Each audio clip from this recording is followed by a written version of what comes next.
Hello students, condition of warranty के इस part में जो हमने पॉइंट डिस्कस करना है वो है पहला हिस्सा इम्प्लाइड वारंटीज़। वारंटीज़ का मीनिंग आपको पता है, वारंटी पूरी नहीं होती तो ब्रीच ऑफ वारंटी के केस में बायर के राइट्स क्या होते हैं ये आपको पता है। अब इम्प्लाइड वारंटीज़ कौन कौन सी होती हैं वो पॉइंट हमने डिस्कस करना है। इम्प्लाइड वारंटी में सबसे पहली वारंटी आश्वासन जो सेलर को अपने आप ही पूरा करना होता है वो होता है warranty as to quiet and peaceful possession. Section 14B में इसे एक्सप्लेन किया गया है। शांतिपूर्ण अधिकार का आश्वासन, इसका मतलब बड़ा सीधा सा है। सपोज आप एक दुकान पर गए, आपने वहाँ से टेलीविज़न खरीद लिया, एलईडी खरीद लिया, इंस्टॉल करवा लिया, देखना शुरू कर दिया। 4 दिन के बाद एक आदमी आपके घर आ गया कि ये टीवी तो मेरा है, ये तो दुकानदार ने आपको गलती से बेच दिया। तो अब क्या हो गया सीन कि वो प्रोडक्ट आपने खरीद लिया, पैसे आपने दे दिए थे, ऑनरशिप आपको मिल गई थी, लेकिन उसकी ऑनरशिप अब डिस्प्यूटेड हो गई। तो इसका मतलब आपको उसे शांतिपूर्ण तरीके से यूज़ करने का अधिकार नहीं मिल रहा है, आपका अधिकार डिस्टर्ब हो गया।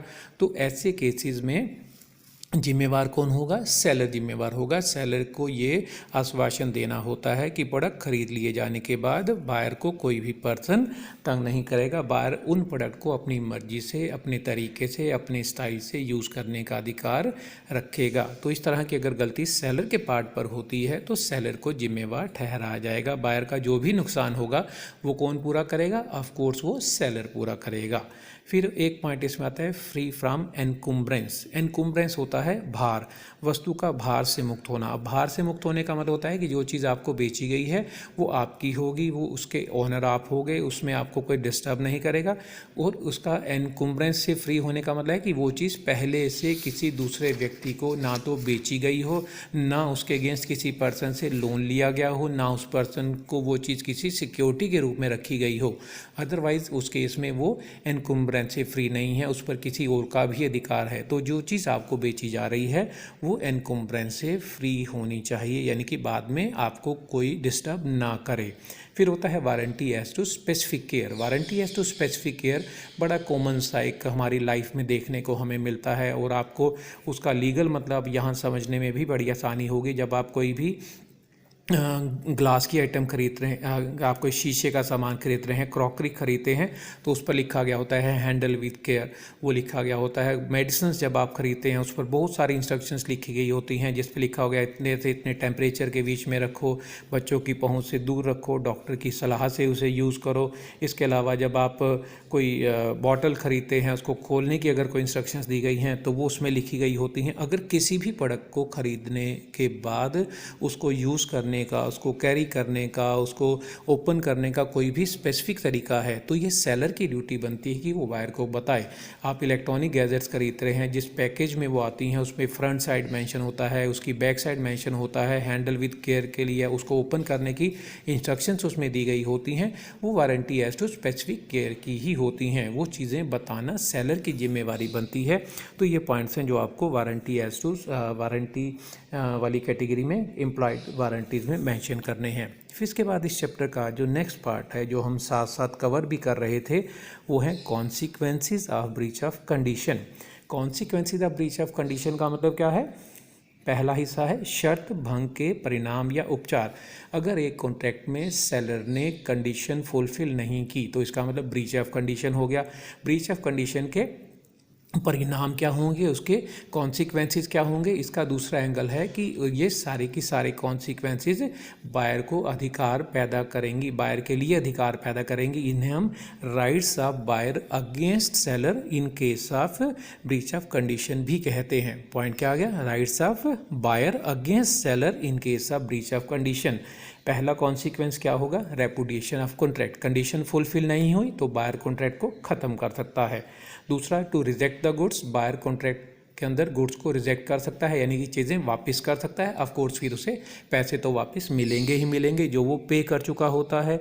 To treat the breach of condition as breach of warranty and claim only compensation. Buyer अगर चाहे तो ब्रीच ऑफ कंडीशन को ब्रीच ऑफ वारंटी मान सकता है और सिर्फ कंपनसेशन लेकर के भी अपने आप को सेटिस्फाई फील करवा सकता है, लेकिन ये सिर्फ किसकी मर्जी पर है? बायर की मर्जी पर। फिर है compulsory treatment of breach of condition as breach of warranty, कि वो ब्रीच ऑफ वारंटी को ब्रीच ऑफ कंडीशन मानेगा स्पेशल सर्कमस्टांसिस अगर ऐसे क्रिएट हो जाते हैं, जो चैप्टर के शुरू में हमने डिस्कस किए थे, तो सिर्फ वो कंपनसेशन वसूल कर पाएगा। फिर है बीइंग एग्जम्प्टेड बाय कोर्ट, अगर मामला कोर्ट में चला गया और सेलर को ये एक लिबर्टी मिल गई, सेलर को ये रिलीफ मिल गया कि ये ब्रीच ऑफ कंडीशन नहीं है बल्कि सिर्फ ब्रीच ऑफ वारंटी है, तो वहाँ पर बायर को वो उसी हिसाब से फैसला लेने पड़ेगा, उसे ब्रीच ऑफ वारंटी ही मानना पड़ेगा। तो ये अलग अलग अधिकार हैं जो एक बायर को तब मिलते हैं जब सेलर ब्रीच ऑफ कंडीशन करता है, या ये सारे points consequences of breach of condition भी कहलाते हैं। फिर इसका दूसरा पार्ट है ब्रीच ऑफ वारंटी अगर होता है तो उसके क्या कॉन्सिक्वेंसेस होते हैं, तो बायर को क्या राइट्स मिलते हैं, यानी कि same point, rights of buyer against seller in case of breach of warranty. पहला होगा टू क्लेम कंपनसेशन, बायर सिर्फ कंपनसेशन क्लेम कर सकता है। रिडक्शन इन प्राइस, वो प्राइस को रिड्यूस करने की बात कर सकता है। Refusal to make the payment, अगर उसने अब तक पेमेंट नहीं की है तो बायर पेमेंट करने से मना कर सकता है जब तक उसे कंपनसेशन ना मिले या प्राइस में कुछ एडजस्टमेंट ना कर दी जाए। ये सारे पॉइंट्स हैं जो ब्रीच ऑफ वारंटी के केस के कॉन्सिक्वेंसेस होते हैं, जो आपको यहाँ पर अगर पूछा जाए तो एक्सप्लेन करने हैं।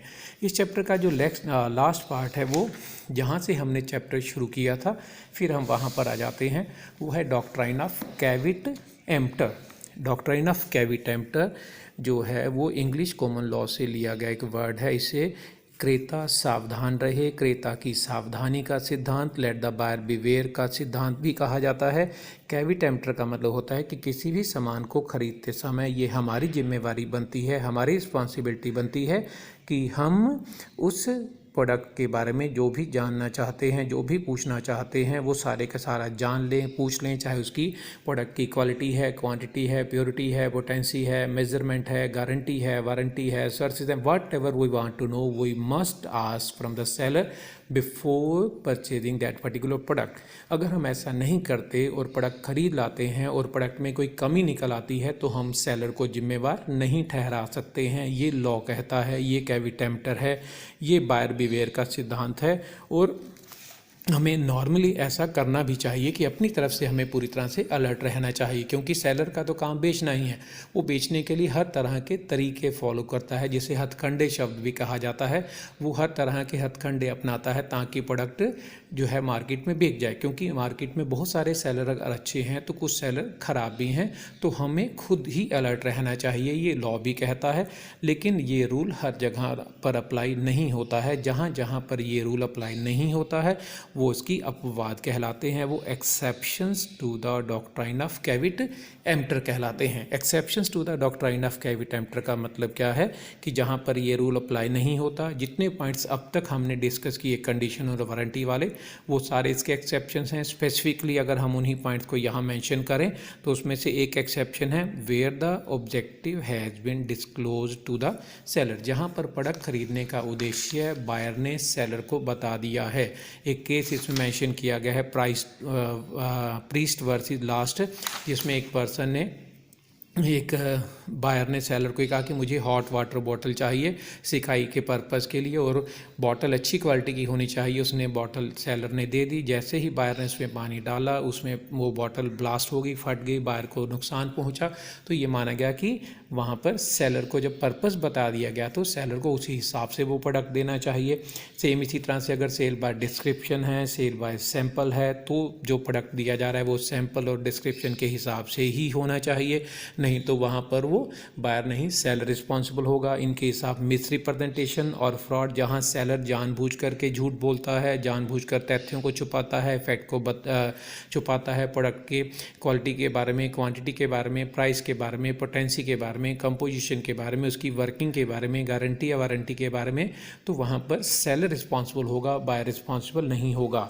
एक पॉइंट होता है ट्रेड कस्टम, जो हमने पहले भी डिस्कस किया था, जहाँ प्रोडक्ट के बारे में बहुत सारी बातें बताना सेलर की जिम्मेवारी होती है, जैसे ज्वेलर का हमने एग्जांपल लिया था, और सेलर जानबूझकर बातों को छुपा जाता है तो बाद में सेलर जिम्मेवार होगा, वहाँ बायर बिवेयर वाला रूल अप्लाई नहीं होगा।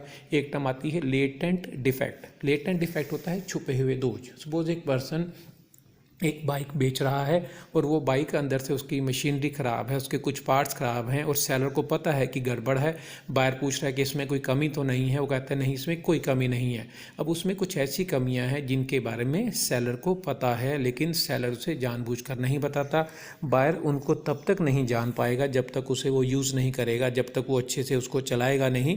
तो ऐसे छुपे हुए दोष जिसके बारे में सेलर जानता है, सेलर की जिम्मेवारी बनती है कि वो बायर को बता दे, लेकिन वो फिर भी बायर को नहीं बताता, तो वहाँ पर कौन जिम्मेवार होगा? वहाँ पर जिम्मेवार सेलर होगा।